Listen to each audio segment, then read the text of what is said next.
Hi friends, Assalamu alaikum. இன்னைக்கு mamma சமையல்ல ரொம்ப ஹெல்தியான வெள்ளை பூசணிக்காய் வச்சு சட்னி எப்படி செய்யறதுன்னு தான் பார்க்க போறோம். இது செய்யறதுக்கு நான் 250 grams அளவுக்கு வெள்ளை பூசணிக்காய் எடுத்துர்க்கேன்.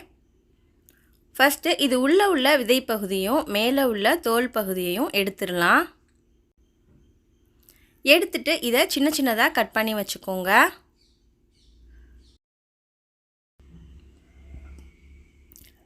இப்போ நம்ம சட்னி செய்ய ஸ்டார்ட் பண்ணிரலாம்.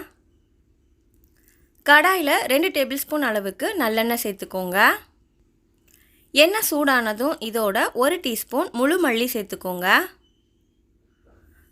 1/2 டீஸ்பூன் மிளகு சேர்த்துக்கோங்க. 1/2 டீஸ்பூன் ஜீரகம். இது கூட 1 டேபிள்ஸ்பூன் உளுத்தம்பருப்பு சேர்த்துக்கோங்க. 1 டேபிள்ஸ்பூன் கடலைப்பருப்பு. 1 டேபிள்ஸ்பூன் வேர்க்கடலை சேர்த்துக்கலாம். கூடவே காரத்துக்கு தேவையான அளவு 5 லிருந்து 6 காஞ்ச மிளகாய் சேர்த்துக்கோங்க. இது எல்லாத்தையும் நல்லா ஃப்ரை பண்ணிரலாம். அடுத்ததா ஒரு 2 வெங்காயம் சின்னதா கட் பண்ணி சேர்த்துக்கோங்க. 2 தக்காளி பழம் சேர்த்துக்கோங்க. இது கூட நம்ம கட் பண்ணி வச்ச வெள்ளை பூசணிக்காய் சேர்த்துக்கலாம். இப்போ இது எல்லாத்தையும் நல்லா வதக்கணும். இது கூட கொஞ்சமா கறிவேப்பிலை சேர்த்துக்கோங்க.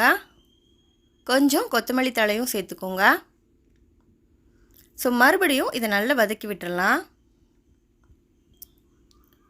இப்போ இதை மூடி வச்சு காயை வேக வைக்கலாம். ஒரு 5 minutes இது நல்லா வேகட்டும். வெள்ளை பூசணிக்காய் நீர்க்காய்ங்கிறதுனால ரொம்ப சீக்கிரமாகவே வெந்துடும். இப்போ பாருங்கள், காய் நல்லா வெந்துருச்சு.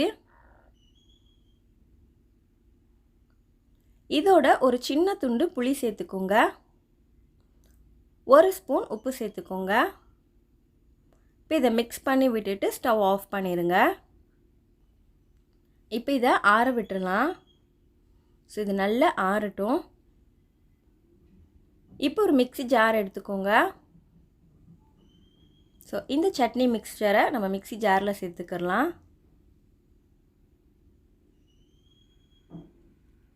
இதோட கொஞ்சமாக தண்ணி சேர்த்து அரைச்சி எடுத்துக்கோங்க.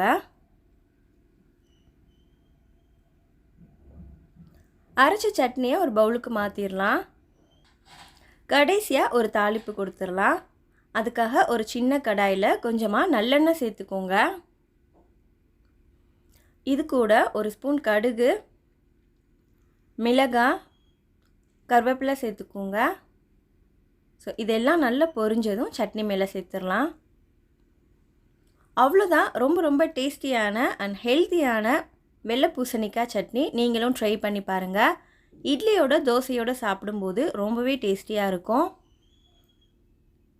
இந்த வீடியோ உங்களுக்கு பிடிச்சிருந்தா லைக் பண்ணுங்க. அண்ட் இதே மாதிரி இன்னும் நிறைய வீடியோஸ் பார்க்கணும்னு நினச்சிங்கன்னா நம்ம சேனலை சப்ஸ்கிரைப் பண்ணி வச்சுக்கோங்க. அடுத்து ஒரு சூப்பரான வீடியோவில் பார்க்கலாம். பை.